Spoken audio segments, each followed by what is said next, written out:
Okay, it's 7 o'clock Wednesday. It's pick and roll time here. Bruce Badgley, Del Jackson.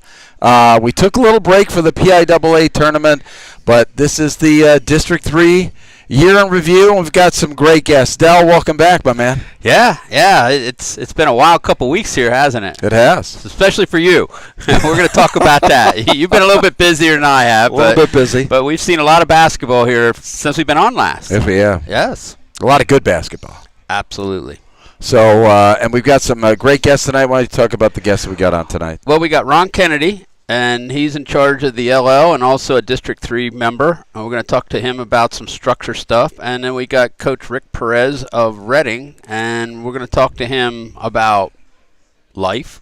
We're going to talk to him about his teams. We're going to talk to him about the Reading crowd. So I'm excited to see Coach. I mean, we were just talking off screen, and we don't get a chance to talk too much. Usually when I see him, there's 10 microphones in his face, and, I try to wait my turn. And one time I got him singing after the PIAAs 2 years ago. I was so excited. He was so excited. So we're going to talk a little bit about his program, and you're going to talk about some things from your point of view, and I think it's going to be a great show tonight. Well, I guess, the best thing about tonight is, really kind of taking a look back at, the District 3 year in basketball. What were some of the things, for you, looking back at not only, the LL League, but District 3, that are going to, kind of step out for you when you talk about 21-22? Well, I mean, number one, we got Reading right here, so we'll talk about them. And as the season was going, I no disrespect, but I called them the Dragon. They were the big boys on the block, so they did what they had to do in their districts. But I think the number one thing was LS and Ty Burton this year. That run that they made, they didn't have any big guys. They played together. They had some football guys. They had one guy that got hurt, so they lost some height. But the run that they put on, 28-0 going into their final game and losing in the PIAA was unreal. I mean, Columbia did a great job for us. They won a district title. Lancaster Mennonite, who we live streamed that game as well. Mm-hmm. So we picked up a couple games just because people asked us to do that, which I thought was pretty good. But I think the two big stories for District 3 was Reading High and LS this year. I think they were the two big boys in the boys bracket in the districts. Mm-hmm. Yeah, I think for me, those items. What I like the fact is that it seemed that there was more of overall District 3 good basketball. I mean, Cedar Cliff, coming on. Shippensburg making it into the quarterfinals, really kind of carrying the District 3 flag in the 5A tournament. Yes. On the boys' side. So I like the fact that I think that, even though it didn't show maybe in the overall with the PIAA. In the PIAA, yes. I think that the level of basketball in District 3 the bar has gotten raised. It was pretty good. I again, we'll talk to Coach Rick here a little bit. I think the 6A was down a little bit, but I think our other sections they were pretty good. Columbia, we saw the team that Columbia lost to, Devon Prep, and they were up at that game at halftime. They were up going in the third quarter, so they were kind of on that level, and that's kind of cool to see when our teams get to that level as a district as district teams. Sure. I mean it's you kind of circle the wagons. Correct. When you get to a certain point, I mean everybody kind of circles the wagons and roots not only for your section or champions and your district champions when you get into the the PIAA, and that's the great camaraderie about basketball in District 3, I think. Yes, yeah, especially when we step outside. That's the key. Inside, we'll talk. Maybe we'll ask Coach Perez about that a little bit. I mean, he's got some friendships and some rivalries and some things that pretty cool. Yeah, and just talking a little bit, just some quick summary on our district champions in basketball in boys 6A. It was Coach Perez and the Reading Red Knights. The PIAA tournament ended up being Roman Catholic. Probably, the thing that was, I talked about a little bit. We didn't get any District 3 teams into the quarterfinals of the state tournament this year. And I'll be honest with you, there was a lot of talk going on, following the tournament or during the tournament on attendance, okay? I pointed to the fact that there wasn't a lot of participation from District 3. Correct. And quite honestly, Media Row was vacant. we were at the 6A title game. We're looking around. Normally we've got multiple TV stations, multiple newspapers. We were worried. We were worried. Ella Hoops. We put in a request every year. We were kind of concerned because the year before we didn't get in due to COVID issues, but we were concerned getting in there. But as it went on, you were doing games upstairs. You could come down, you could sit behind us, you could sit right next to us, and you're correct. We didn't see the TV, even the local TVs, which usually are there. Yeah. I didn't see Channel 8. I didn't see 27. I saw Channel 21. 16 from up in the Scranton area. Yep. I don't know if I can't remember seeing Channel 69 whether they made it down. I don't think we saw any of the Philly stations either. Did you? Well, see, there's no and that's what I talk about. There's no local television coverage in the Philadelphia area. For high school basketball. Right? There's streaming, Yes, okay, yeah. but there's no local television coverage. I mean, the Philadelphia Inquirer doesn't even have a high school, department anymore. Yeah. Okay, Yeah. so they're totally reliant on the websites, and there's no television. Yeah. And even Pittsburgh. Did you see any Pittsburgh? No, I did not. I saw Pittsburgh writers, and some of those guys. I don't know if they were writing. Mike White. I sat next to Mike. Mike was there. Yeah. But yes, they had some photographers. A lot of photographers were there. Not a lot of mass media, TV type of guys. So, anyway. So what did you do this weekend? Tell me what your job was with NFHS. Oh gosh, I called the girls' state championship games. I was on color with my buddy Bob Long, and that was so much fun. I mean, the games were so good. Plymouth Whitemarsh to me was kind of the highlight there. Cardinal O'Hara. I mean, the overriding theme here, obviously, from the PIAA championships was District 1, District 12, on both the boys and girls side. But, look, we have no one to blame but ourselves. I mean, there were some, good teams that, got upset. I mean, I thought, I'll tell you, Bruce, I mean, I saw all the games this weekend. I was up there, and our head writer, Andy, was up there for most of the games. But I saw every game. I thought the girls' games were much more closer, contested, than most of the boys' games. So, I think there was some good basketball on that side. I really do. Yeah, there sure was. There was a blowout or two, but all in all, they were much better games, I thought. Yeah, much better games. And and quite honestly, District 3 did better on the girls' side than they did on the boys' side.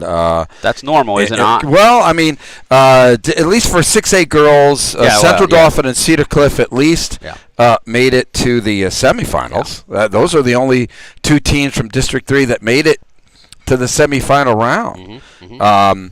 And in 5A, Gettysburg, West York, Mechanicsburg all made it to the quarterfinals in 5A. DeLone made it to the quarters in 4A. We didn't have any District 3 teams make it to the quarters in either. So our girls in District 3 did better than the boys. What you're saying? I mean, in numbers, we had more team. Really, on the boys' side, the only team that made it to the quarterfinals in any classification was Shippensburg, and they lost to Chester there. So, Chester was a good team. I got to do the Chester Archbishop Ryan game, and man, that was one heck of that was a pretty wild game. And that was the thing, through the tournament here, I was fortunate enough to do some really incredible games. Some other games. Not only in the finals, but my God, I got to do probably the most entertaining game that I saw the entire tournament. Is that I got to broadcast Imhotep and Marple Newtown. I was watching that one. That was incredible. Yeah, that was good. I mean, that was like really you were kind of it brought back to you the days of like all those like big upsets in the NCAA tournament. And Marple Newtown led after 3 quarters, and everybody just kind of They were leading in the fourth, too. Yeah. They were up in the fourth. Yeah, so all it of was a sudden tied at there was 39. there was a little run, and Yeah. then that was about it after the little run. And it was actually Tep's foul shooting that won the game for them down the stretch. I had the boys' finals. Bishop Canavan, and number 2 was Olsh.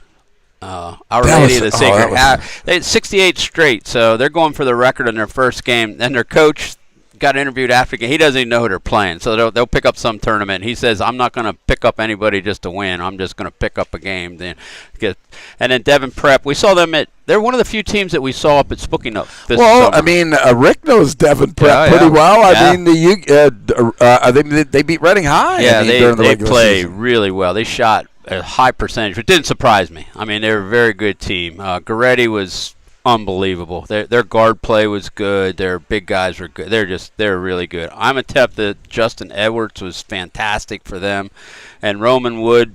Wood was leading probably half of the game, and then Roman just kind of they made some plays, and they were a little bit stronger than Wood in that game.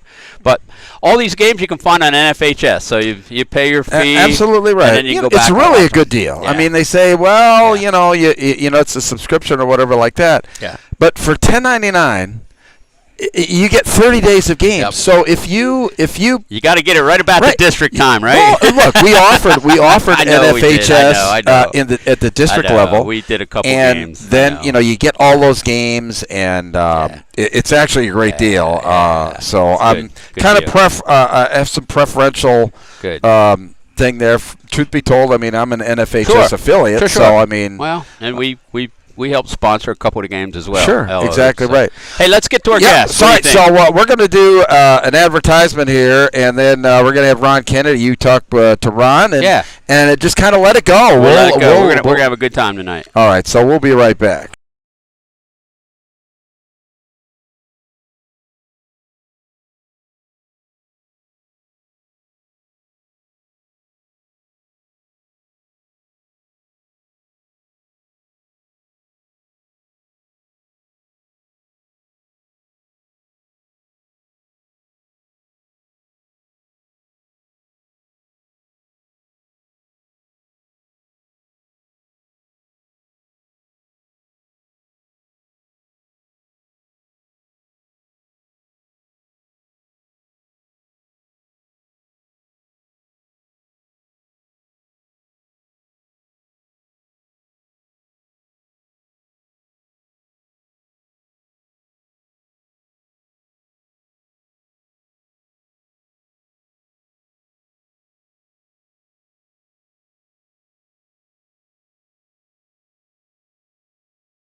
All right, man, we're back. Hey, Coach Ron Kennedy. How you doing? I call you Coach. I'm sorry, man. I'm sorry. So why do I call you Coach? Let's go that way. Let's start like that. Well, I did coach at Donegal for a couple years, and then I brought you in as I was AD for my replacement. So we have a little bit of a history. So it's fine. I call you Coach.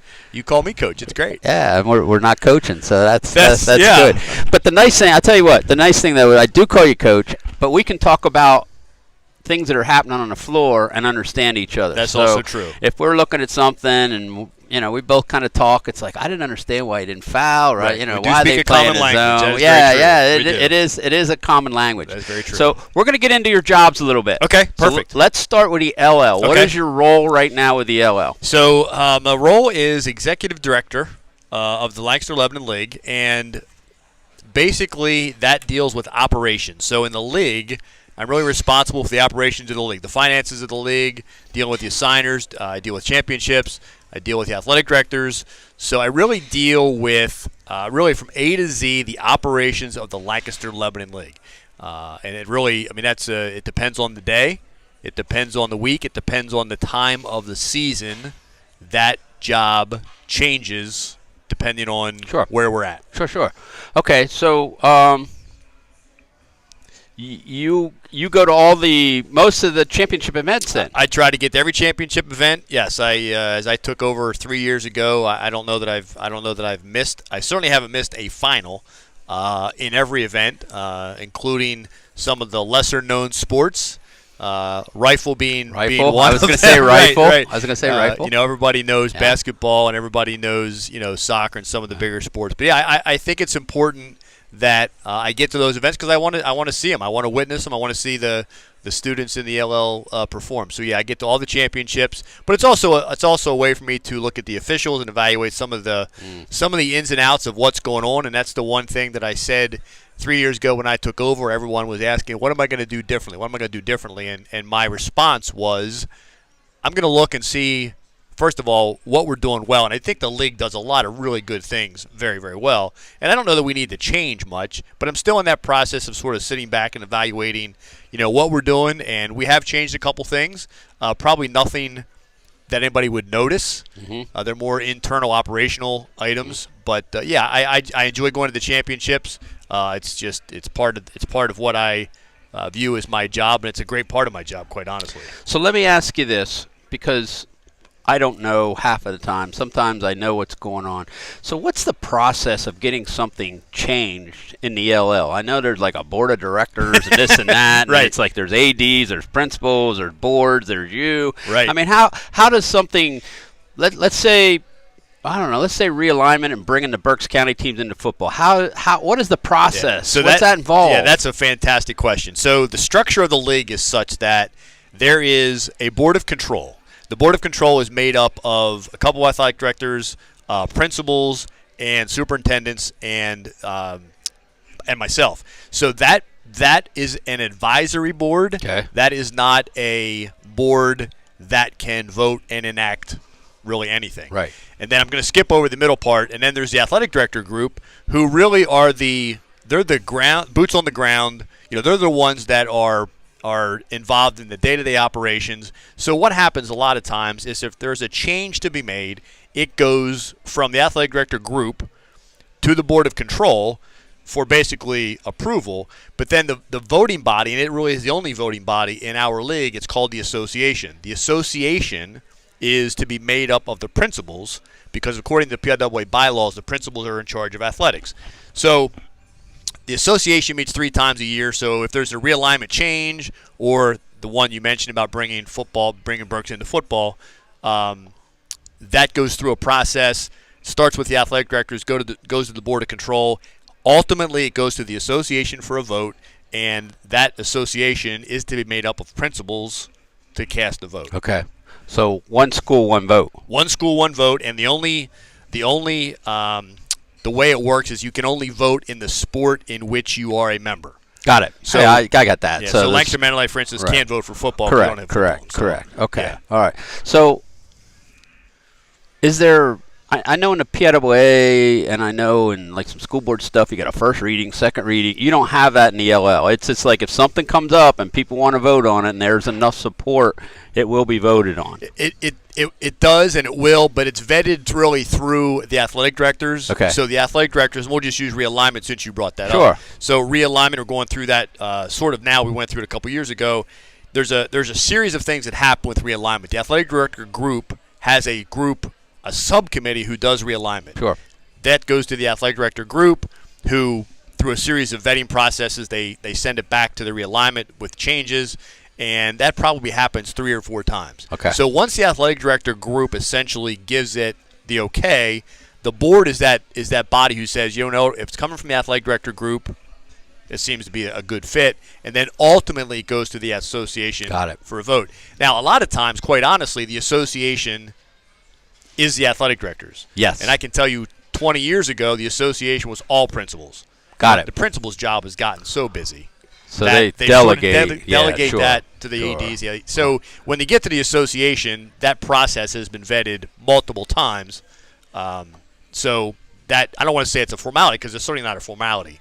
But all the questions and the workings of that have probably been done prior to getting to that point. Okay, let me ask you this because you have experience. So I know I've worked. I was a coach at a bigger school and a coach at a smaller school, so there's got to be different viewpoints. And I know you and I have talked about that. You got big school viewpoints. Sure. You got smaller school viewpoints, and it's like, is there a situation where you got to referee some of that stuff or not? Yeah, a little bit, especially during realignment. Because there are schools who are going to look out for their best interest, but as long as I've been in the league, and it's working almost 30 years now, 25 or 24, whatever, as a Donegal, and 3 or 4 now as executive director, the league and the group of folks that we have working in the league really, when it comes to realignment and some of those league issues, they really sort of put that big school, small school aside. They really do. Good. I don't ever remember.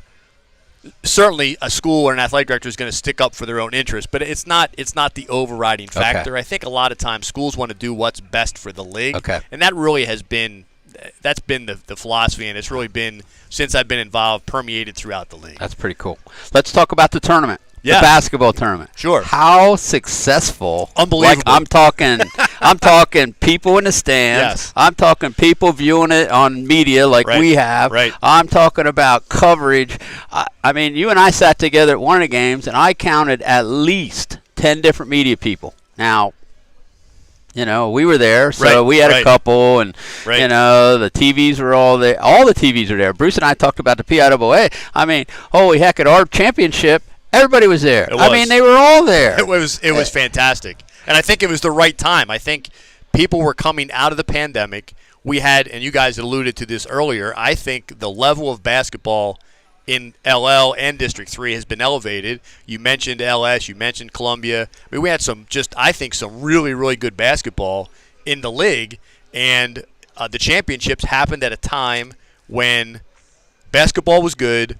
I think people wanted to get out and just watch a game. Yeah. And the teams we had were great, and as you said, I mean, the township crowds, it was packed to the gills. And usually there's some minor issues, but we were at most of the games, and there wasn't fan issues, we didn't see refereeing issues, we didn't see the lights went out issues, we didn't see the scoreboard go out. I mean, I thought it went smoother than what we saw this weekend up at Hershey. That's just me personally. I would agree 100%, and I kind of pinch myself looking back on it, and you and I had talked that, the crowds in every level, not just the finals, but the quarters, the semis, at every level, boys, girls. You talked about the girls, the semis, and I think it was you, maybe it was somebody else, but you told me that there was more people for the girls semis than the boys semis. I think that was pretty close anyway. If it's not one or the other, it's not overwhelmingly. Right. So I think the girls basketball really, as far as the following, really stepped up.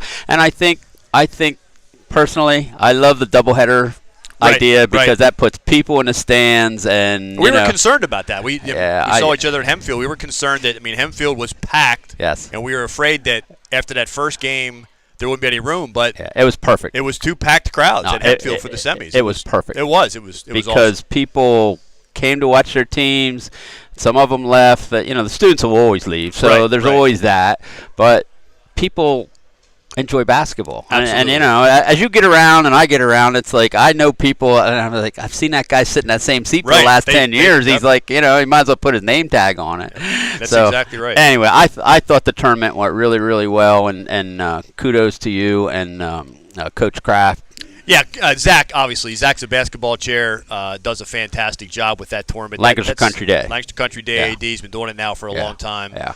Kraft name well known in Lancaster County, as we are well aware of. Yes. But Zach does a great job. He buys into that. He embodies what we want to do, and he is engulfed in that. Nice. 110%. Let's switch over to your District 3 role. Okay. So what is your role for District 3? So District 3 is a little different in the fact that I'm not necessarily involved at the operations. A lot of my day in District 3 is taking phone calls or receiving emails, whatever, from folks that have transfer questions, that have eligibility questions, that have a foreign exchange moving in, that have just issues or questions about how things are done according to the PIAA bylaws. Okay. So I don't necessarily get involved in the championships at that level, but I field a lot of phone calls and a lot of questions about student eligibility and the myriad of things that, as you can imagine, come with that. So District 3 overall has been pretty cut and dry on these transfer rules, if I remember right. I mean, it's like if a school says no to a transfer, or I think they're transferring for athletics, that's usually the way it is. Is that how I'm reading it? The transfer rule changed a little bit 2 or 3 years ago when the PIAA passed the postseason. I don't want to say ban, but when you transfer after your 10th grade year, there's some other hoops necessarily you have to jump through. But the transfer rule has always been questioned.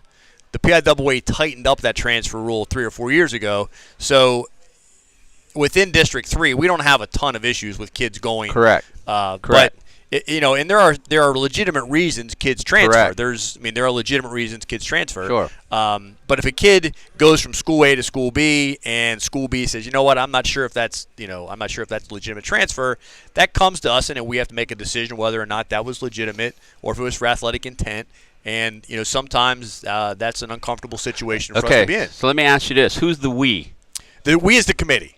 So the committee the is District 3 committee. That District committee 3 that I committee. saw in the program. Yep, that's the committee. That's who votes on and it. there's representatives from each of the 6 leagues Correct. represented on that committee, as well as school board rep, officials rep. How often do those votes happen? Every year Once a year for the committee. for eligibility. So if I have an issue in December and I have a kid and I'm not too sure, I gotta get that clarified before I get going on the season. If I'm a coach, You do, and it depends. Hopefully they have put that in prior to the season. yeah. And if that transfer, if there's a school that is questioning the transfer, then we have to set up a hearing for that, and typically that takes a couple weeks. So hopefully that all happens prior to the season. Where it gets a little sticky is the postseason ones. There's a 30-day window that they have to meet in order for that to happen. So you can't, after that 30-day window passes, then you can't say, well, I want to try to get this kid eligible for postseason. That 30-day window, it has to occur within that 30-day window prior to the postseason starting. Okay. So how about district level? Is each district under different guidelines, or they just have the ability to vote? So you're saying District 3, I got what District 3 does, but now I'm thinking like, okay, District 1 might have a different rule. We had a girls team in there that had an eligible player that they had to forfeit some games, right? But yet they're the state champ. So, right. I don't know. I can't put myself in that situation. So we're trying to get some education. Right. Here. So I guess there's 2 answers to that question. Everybody has to abide by the same rules when it comes to eligibility standards. Okay. And I don't want to get bogged down in the minutia. There's a portal that everybody has to run their transfer students through. I have access to the portal. If that's at a state level. That's it. Yeah, that's at the state level. Okay. So every school throughout the state is supposed to put puts their kids into in the that portal. database. Now, once that happens and we rule, there's no standard to say what happens after that. If we rule a kid ineligible, the kid's ineligible. How a district runs their district tournament is entirely up to them. Okay. So there's no.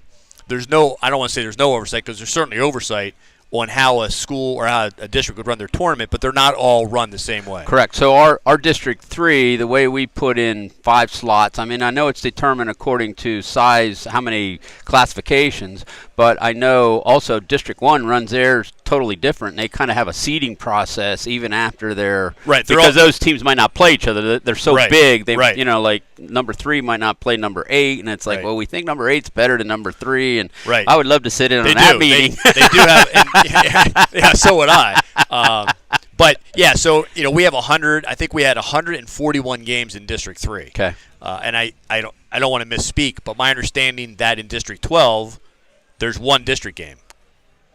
Or 2 district games. Okay, got it. Because they come from the Philadelphia Championship and the Catholic, so they all come together. Right. So I think there's 1 district league game. We're running 140 some games. Right. So yeah, every district runs their championships different with the end result to get those. And every district will say these are the guys that are going to the PIAA. Correct. However their system is. However they determine they go. All right. They go, and every district does that differently. Okay. I'm going to give you a shot. Like, what things would you either like to ask us, or what things you see on the horizon for the LL and District 3 that like we should be aware of coming up? Well, the one thing, the league, the LL League is in the middle of realignment, so we're gonna realign again in 2 years, and I don't think a lot of people know how that works, and I'm not gonna get bogged down in how that works, but the league realigns every 2 years. So every 2 years, every school has to submit enrollment numbers to the PIAA. And then based on those enrollment numbers, we align our league based on those enrollment numbers, and we always start with enrollment. So, and we're going back to 4 sections in basketball. Basketball, correct. So we're going to go from top to bottom. All the big schools are in a section, and it's not always a perfect system, but that's pretty much how that works. Right. So that's the one thing that I think people probably don't know, that we do that every 2 years. Okay. And again, it's not a perfect system. We do our best. And the boys and the girls could be different, though. Absolutely. We've seen that. They could. Like Yes. one girls might be 3A and the boys might be 4A. Right. Or vice versa. Because their enrollment Okay. numbers All may right. be different. Okay. There's going to be some changes with how people submit enrollment numbers and how we count enrollment numbers. Again, that's probably for a different show. Yeah. But the big thing for me, and you're in this intimately, and the pandemic changed this, is exactly what we're doing is live streaming. Yeah. Everybody live streams now. Prior to the pandemic, that was unheard of. Yeah. So now everybody live streams. Except for Ella Hoops. I just want to throw that in there. Go ahead. And we struggle. We struggle. We did struggle. No, you guys struggle with it. We struggle with it. I mean, we struggle with how do you do it? Do you charge? Be fair. Do you not charge? To be fair. And is it hurting attendance? Well, there's no metric to say. Correct. 25 people are sitting at home. We don't know that. Correct.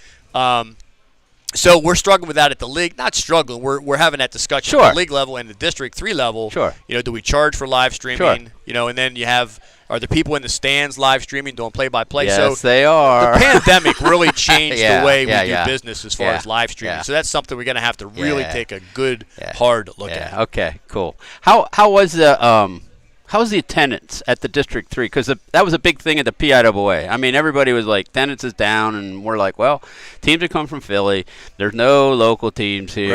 Right. It's travel. It's live stream. Bruce did it. The PNC did it. There was a lot of people doing some of that stuff. So attendance was down a little bit. And the District 3 in the District 3 tournament was down a little bit, but not by a lot. Okay. When you have triple headers at the Giant Center, and we still want to be at the Giant Center. Yeah. That's really important for District 3 because we think that's the place. Sure. So District 3 the attendance might have been down a little bit, but financially we were still. It was about the same. And again, go back to when and Coach is here when we had Lonnie Walker and Michael Parsons. Talent. That place was completely packed at both ends, right? That was Sam Bowie. I mean, when I was there at Sam Bowie, that was a sellout. When Reading was there at the finals a couple years ago, I mean, it wasn't a sellout, but it was really close. Right. Okay. All right. Thank you, man. I appreciate it. This crosses up my bucket list. It's off my bucket list. This is great. All right, man. Thanks a lot. Thank you. Bruce will run. He'll run a little commercial. We'll get Coach Perez in right. here. All right. Thank you, Coach, man.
All right, and we're back. And, we have Rick Perez joining us here for Wow. I mean, are you finally relaxed from the regular season? I mean, it seems like when you start the season, you're just all the way up here, and then do you ever come down off of that that high that you have of coaching basketball? At this point, that's life. That's the way that I live life. There's always some sort of high, and in coaching at Reading High School, things never get dull. So, we always have a standard that we need to upkeep. There's always some work to be done. So, there's not the ripping and running on the court, but there's a whole lot of work to be done.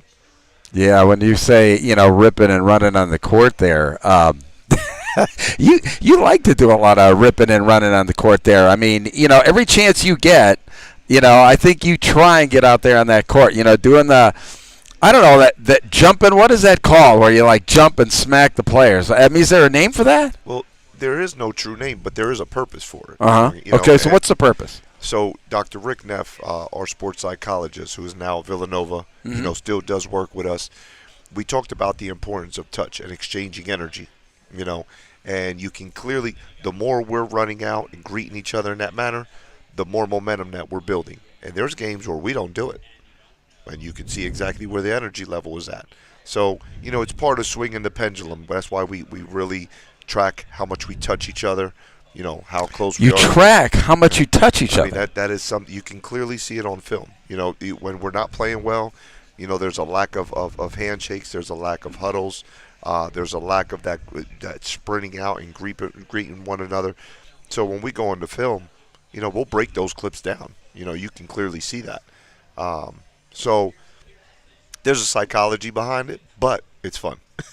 I bet. I mean, yeah, right. I never knew that there was a purpose to it, other than to get everybody fired up. So that's so part of what did Dr. Neff? Introduce you to that, or it's all part of swinging the pendulum. All about who's the first follower. That's one of the big principles in our program. You ever go to the party and you're the only person dancing? Mm-hmm. Well, the party doesn't get started until the next person starts dancing. So that's for us. We want to be the crazy people in the gym. You're playing in gyms that are quiet at times, and other teams that maybe, we culturally feel, I can go through the schedule and say we're going to win this game, just off of culture, because some people are timid. They don't like to release, that type of energy. We're going to release it. We love, if you love playing this game, then show it. That's incredible. I mean, see, something new that I just learned here, that there's actually a purpose to tracking that.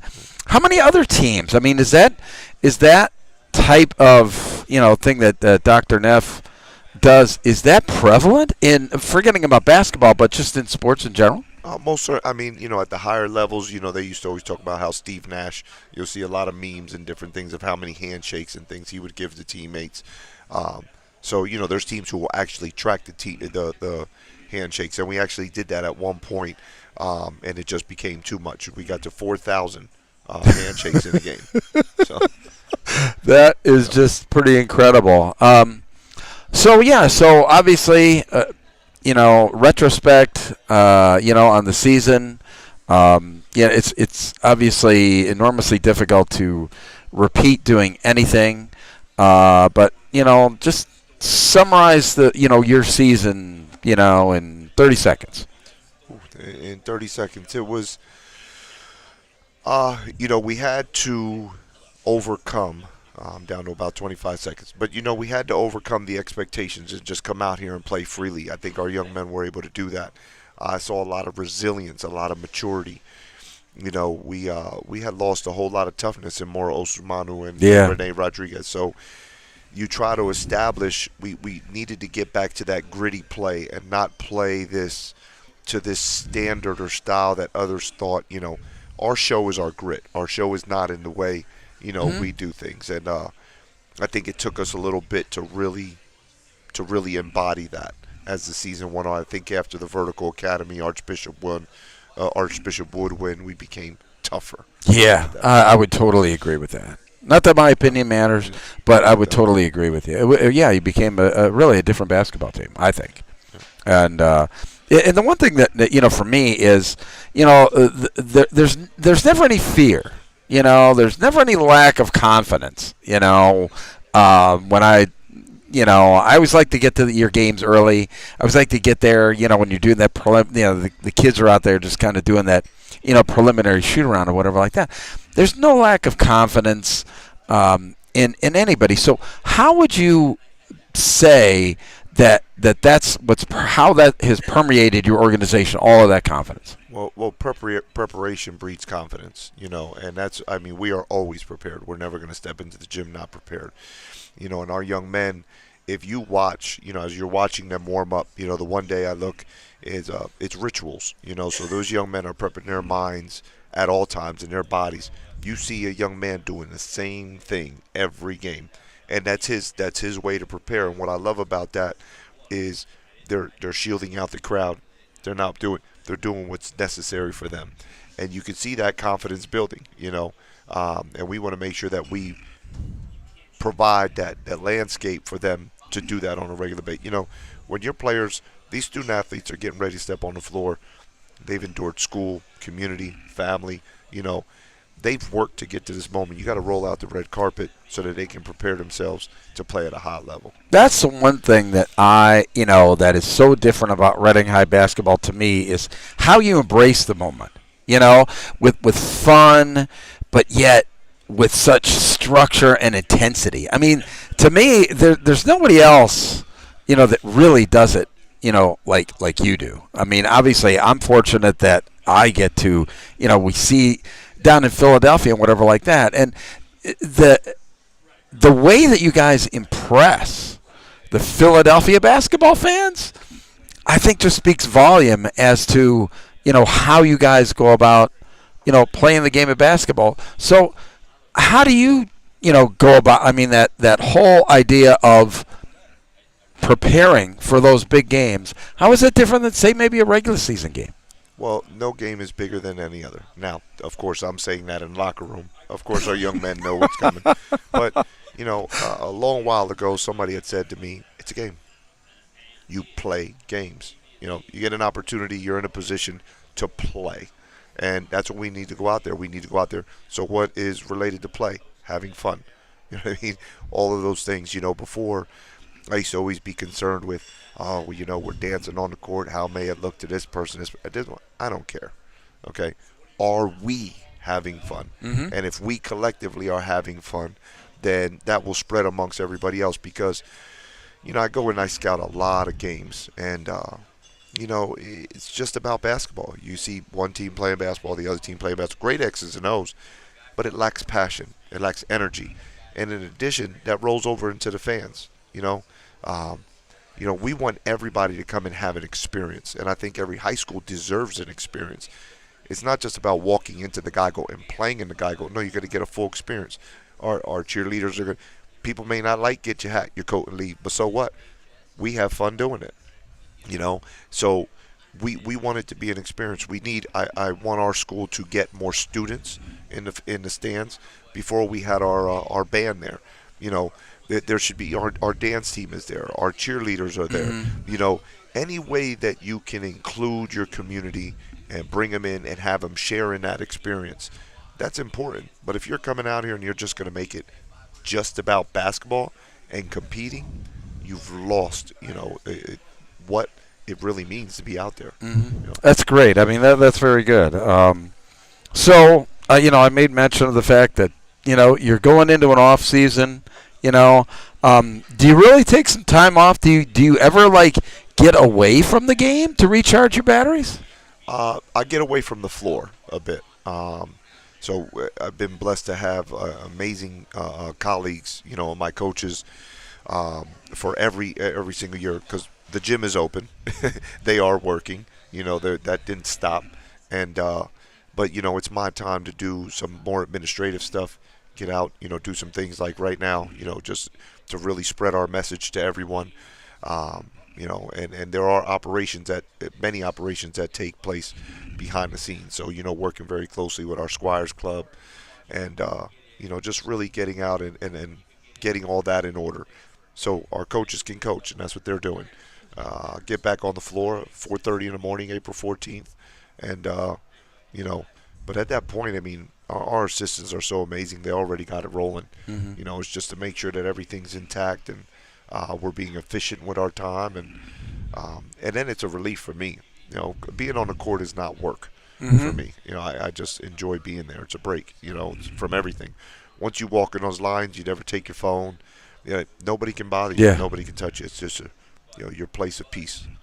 Yeah, that's for me, I think with anybody and everything, you have to have that kind of place of what you call place of peace. That's a great way to talk about it. But so this off season, I mean, what is the schedule like? You said April 14th, but then you've got your, you go all over. You go to the beach and you go to that big thing in Allentown, and um, and that's where here's the thing that for me, I mean, obviously, just as a casual observer, is that most of your guys play together in the off season, where all these other teams, you might have 3 guys playing on this AAU team and 4 guys are playing on that other AAU team, and so talk a little bit about that philosophy. Well, hey, it's humbling that our young men, because they have options. AAU is very prevalent right now, but we have relationships with all of our AAU programs that our guys are involved in. So we learn how to respect and juggle each other's time. So I'm very thankful, whether it be Team Final Blue or Team Final Red or our KTB program or anybody. We work hand in hand with each other to make sure the guys get the best and most out of their experience. But in terms of our league right now, you have to be mindful as a high school coach. April and May is more for AAU. So for us, we'll focus on the Monday through Thursday. Monday through Thursday, we're getting our skill development, our weightlifting. We can hit them real hard. No AAU team is practicing at 4:30 in the morning, so no one interferes with our schedule. Um, and and then we'll get our summer league games in. So our summer league games will be playing at Westchester. We'll be playing in Allentown, and when you look at the state rankings right now, District 12, District 1 are it, and we have to go find them at all. So the majority of our tournaments are about a 6-week span between June and so the summer league games, and then between June and July. So what could end up happening is the roughest weeks are in June, where you're looking at 2 Allentown games, a Westchester game. That's 3 days. We're going to travel Friday to go play at Xavier University, Saturday and Sunday. Wow. So which will be another multitude of 6 games that weekend. But so June really takes off for us. Then you got to be mindful. Your guys scatter. And we as high school coaches at Reading, we're not going to battle AAU. You got to gracefully integrate them into their system, because at the end of the day, like I said, we have those relationships. We know that they're being taken care of, and those coaches work very well with us. So I appreciate everything they do for us. Wow. Well, listen, I know that Dell wants to spend a minute with you here. I know that I appreciate everything that you've always done for me. You've been very kind to me, and I want to thank you so much. And I wish you all the luck in the world. And to me, my teaching moment here was like learning that you're tracking all those bumps and handshakes and everything else out on the court. That's incredible. I never knew that. If it's not happening, the game is boring or we're not winning. Wow. So. All right, well, listen, Dell's going to slide in this chair, ask you a couple more questions before we say adieu, okay? So hopefully you got a few more minutes. Bruce, before you go, I really appreciate everything you've been doing. You've been hard at work. You're all over the place, and thank you for promoting our athletes, old and young, not old. But, and as I said earlier, you always shoot your shot, man, and, I thanks. really respect that. So It's a lot of fun, and when you get cooperation from guys like yourself, it means a lot personally, but it also does help, obviously in getting indoors that had previously been closed. So we'll really appreciate that. Okay. Thank you very much. All right, Dell's going to slide in here. We're going to throw a little advertising up here, and Dell will be in here. We want to thank the Big 60, and we'll be right back.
Hey, Coach, we're back, man.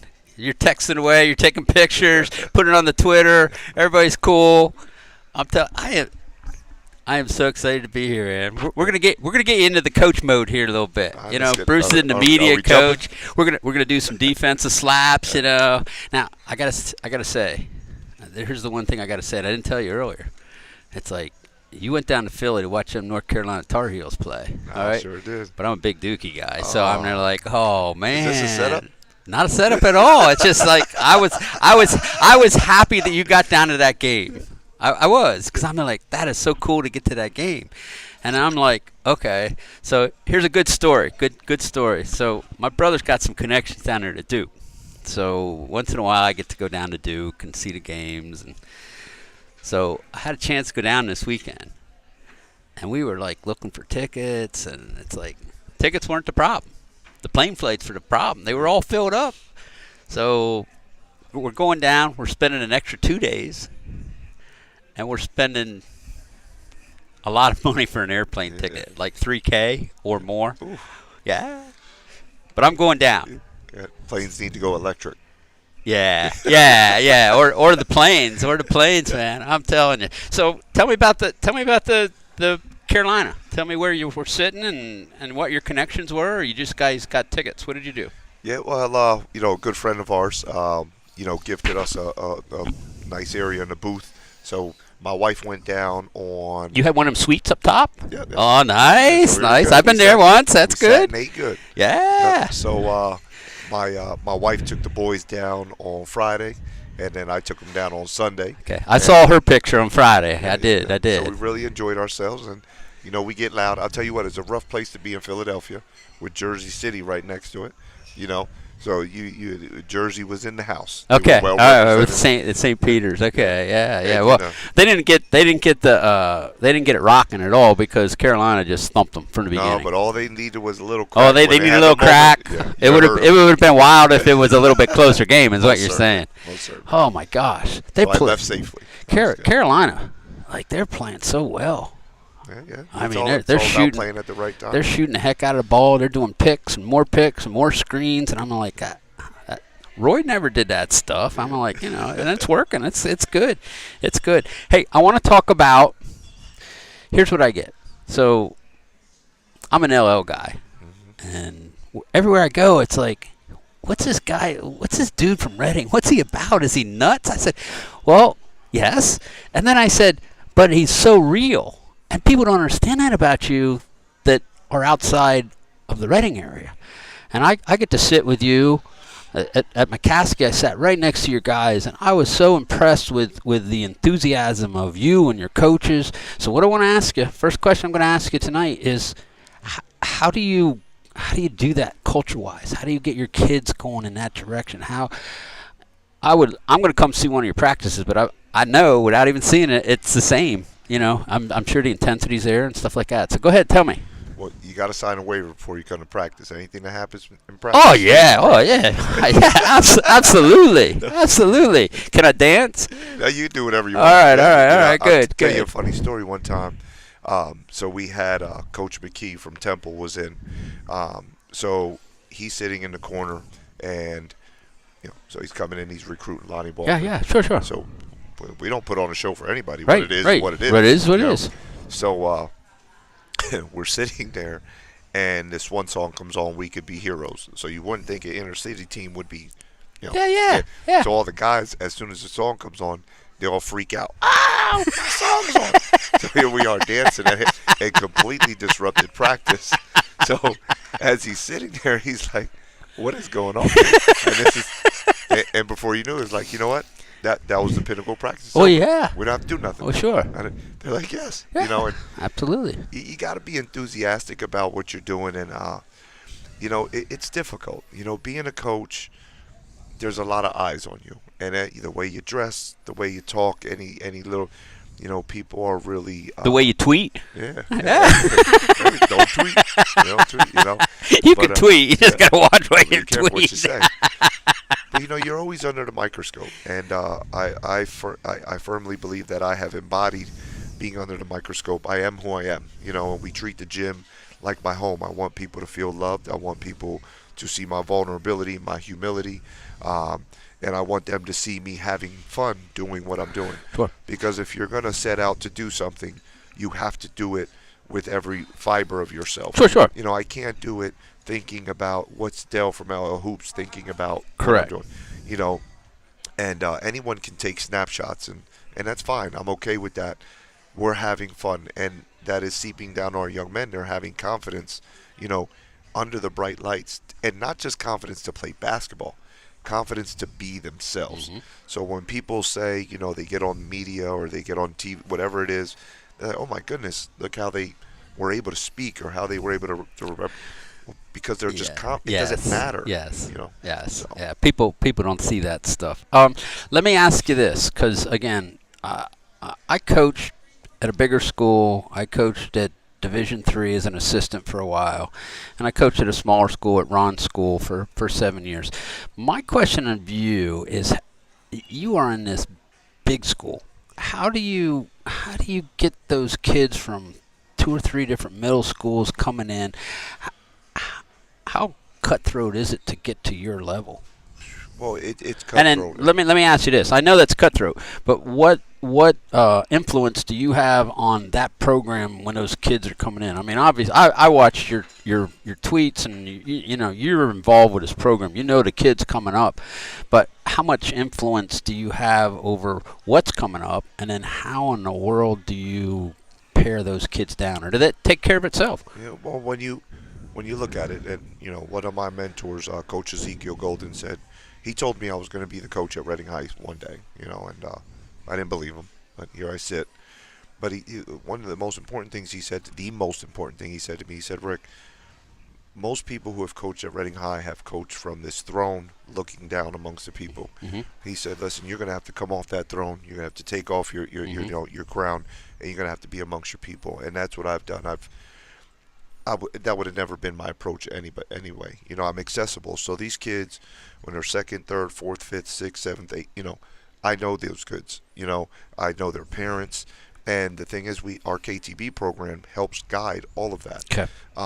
In addition to some other great programs, but KTB is our program. And, you know, players as early as 4th grade, 5th grade, you know, Mr. Tremaine Jones, you know, our director of the league, tell me, hey, Rick, we got to go meet with this family. It could be clothing. It could be, you know, housing. It could be they want to move out of the city. Let's talk to them about why it's important to stay in the city. Because although we may not have the advantages of, you know, bringing kids in, what we do have, you always have a core. Yes. And if you can keep your core together, that's important. You know, because as a public school, how many hits are you going to take? You know, before, you know, Berks Catholic, we were breeding. They pick everybody off. Yes. Man, stay out of here. Yeah. And Allentown knows, stay out of here too. Philly, they know, stay out of here. You know, you can go. You keep your kids. Yeah, we basically, keep our you keep your kids. kids. Okay. How about your varsity players' influences on the lower level? Like, do you have programs where your kids, the lower guys, come in and you have a one-to-one with your? I know your guys are active with some of that stuff. Yeah. So we had. Right now, Miles Gray is hosting all the camps at Northwest Middle School. All right, so he's doing that on Mondays and Wednesdays. So that's awesome that they have him down there doing that. Our guys were just at Southern Middle School this weekend running a camp.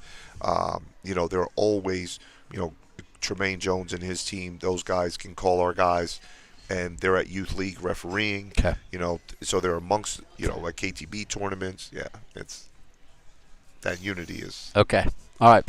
So let me ask you something again from the coaching point of view. You have been involved with some really good players, Lonnie Walker, and you deal with recruiting. How do you deal with recruiting when, like you just said, one of your guys, they come in and watch you guys practice and you don't put a show on for them. But do you filter some of that recruiting for players, or it depends on the player? In other words, if I'm coming in, if I'm Duke and I'm like, I want to talk to that kid, do I come through you? Do I come from the kid, or is each situation different? Well, you know, everybody will come through me eventually, you know, to Sure. come to the gym. So, you know, and with AAU, they're exposed to so many beautiful things depending on the level, and you know, it could be D3 coach, amazing D3 coaches, D2, D1s, it doesn't matter. You know, sometimes those coaches will reach out to, their AAU coaches, myself, because or any of our coaches. We just have been able to really streamline our communication to where it finally comes to me to where's that point. You always got to be mindful of a coach who goes to a kid first. So those are things that we're always going to kind of red flag for you. Little red flag. So we have some very good men and women who are around our players that are able to kind of see those things. But it's a come one, come all. And we love having them in our gym. Nice. It's an experience for them because I know we're crazy. I got 2 more questions for you Ahead, that I can shoot. think of right now. Yeah. The first one is, you guys had, I call it the mental coach. Tell me the influence that guy had on your program, and how, I know he kind of went to someplace else. Did you pick that up with somebody else, or did you keep him? How does that work? A mental, I just call him the mental coach. You go ahead and tell me what he's called. Yep. So he's our sports psychologist. There we and, go. I'm very proud of how that unveiled itself. We had to start thinking in a different manner when we had Lonnie. We should have thought that way a long time ago. But knowing all the trials that he had been going through, Sure. People, you got Montverde flying in, you got Newman Goretti coming in, and John is my guy. I love him. Stay out of Reading, buddy. I've seen you here too many times. But he's trying to balance all these things, and while he's trying to balance it, we had to try to help get him together. And, Sure. Dr. Neff stepped in and took the gig for free. This is a very expensive Yes. service to be Sure. providing. Sure. Something we can't afford. We just came to love each other, and at that point, he just taught us an entire different aspect of the game. And it really helped build my confidence. As well as the players and everyone involved in the program. Now at this point, he's still involved. So not as often as Not as much as he was, but he's still part of your program, more or less. because our program is about building the whole man. Yes. Okay. So you're talking about an emotional, physical, spiritual. So we also have a clergy with Preach Bortz, who does some things on the Squires Club. I'm sure you've read and seen Yes. his stuff. So he helps. That's a portion that's being fulfilled. Whether it be yoga. We have a lot of mental time. We have Coach Jamie who came in and just helping our guys visualize, it through yoga. We have Dr. Neff, and then we have the physical piece. So it's a beautiful experience, man. There's a lot of people who are behind this that we wouldn't be where we are without them. Nice. Okay, second question. Again, I follow you on Twitter. I get to talk to you seldom, but we get back and forth a little bit. But tell me how your faith interweaves with your kids, because I read your tweets a lot, and I know you from the basketball, and then I know some of the spiritual. How does that carry over to your kids, or just keep you grounded? Well, our kids have to see the humility, the growth, the imperfection, that we all live within. They're in our homes 24/7, so they see me as a father. They'll come to church, whenever our house is an open door. Shout out to my wife for just doing that. That's nice. And creating that Yes. type of culture.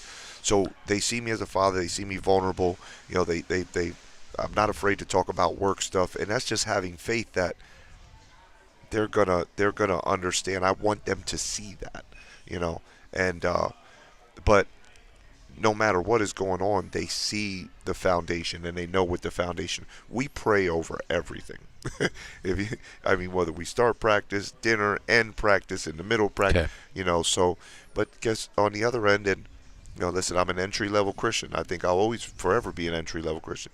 But they'll see me curse. They'll see me get angry. They'll see me upset. They'll see me cry. They'll see me I love laugh, you, Coach. Man, I do. But so they see that, and I talk to them about it.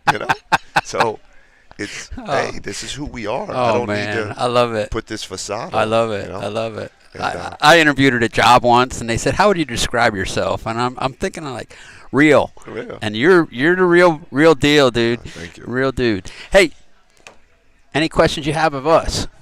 No, you guys are doing an amazing job, man. I feel your impact. In a day and age when media is I don't want to say it's dying because it's not. It's changing. It's changing. That's good. And you guys are really ahead of the curve. And I hope that other people can really step to the plate and do these things because the game deserves the necessary attention. And there's many people who are capable of doing it, man. So it's How? Okay, so when I talk to you, you're District 3 level or PIAA level. So you have a lot of media covering you at all games. I mean, how do you separate from that after a game, or you just bring it on? Let me tell you something. I watch Lonnie Walker after wins and losses. Okay, line up and signed hundreds of kids uniforms. Okay, and stay there. Listen, the custodians were going. He was still signing. We're going to answer everyone. There's no media outlet too big, too small. Nice. Everybody deserves that opportunity, and you can learn a lot from all of them. Well, I mean, we appreciate you giving us time, and it's been a cool relationship. Andy, who's not here today, he kind of got me started with you, and he said, "Hey, he follows us," and I said, "Well, let's feed it." And then I remember the first time we met you was after a loss in the District 3. I think you lost to Harrisburg. Ooh, that was a rough one. And it was rough. But I remember you were, I mean, everybody's interviewing you, and they're trying to get that, like, well, this and that, and you wouldn't give them that. You're like, the season's not over. We got other games to play, and he went out and won a state title. So I was impressed. I'm always impressed with you, Coach, man. Thank you so much for being here. We will stay in touch. Hey, I hope to see you on that Giant Center floor next year twice. Well, that's awesome. That's the goal, isn't it? Yeah. If you're winning, you're on LL Hoops. If you're not, I love it. All right, Bruce, should we just wrap it up? Yeah, just wrap it up. All right, man. Hey, thank you for everybody for this year. Thanks, Arugas, for having us. Thanks, Burt's Bottles, Spooky Nook, Bruce Badgley, LL Hoops, the Big 60. Yeah, the Big 60. Hey, you know what? They had their game. Was it tonight or last night? They had I don't know. And the LLs are coming up April 5th, coming up Tuesday. So thank you for everybody. We will see you next year.